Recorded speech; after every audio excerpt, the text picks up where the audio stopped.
Buenas noches. 5 años después de los hechos de Ayotzinapa, habría que detenerse sobre 3 elementos que son pertinentes para comprender estos hechos. Por una parte, la ineficacia de la Procuración de la Justicia en México, autoridades que son rebasadas, investigaciones ineficaces por complicidad o por omisión. Sin duda, habrá que exigir que a los culpables por esta dilación de la justicia se les detenga y se les sancione como es pertinente de acuerdo a las leyes en México.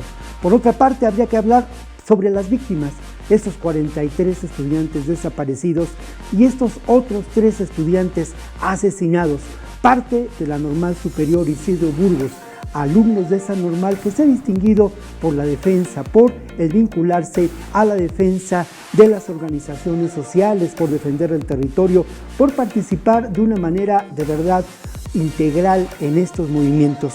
Por otra parte, habría que mencionar algo que es muy grave, la realidad terrible que nos presentan estos hechos, la realidad terrible que estos hechos de Ayotzinapa nos mostraron hace 5 años, el involucramiento atroz de autoridades que no solamente son corruptas, sino que pertenecen al crimen organizado.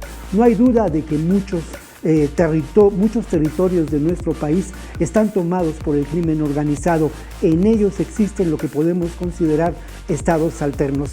En Iguala no cesa la violencia. Habrá que seguir exigiendo justicia como hace 5 años y preguntarse sobre cuál fue el destino de estos estudiantes desaparecidos.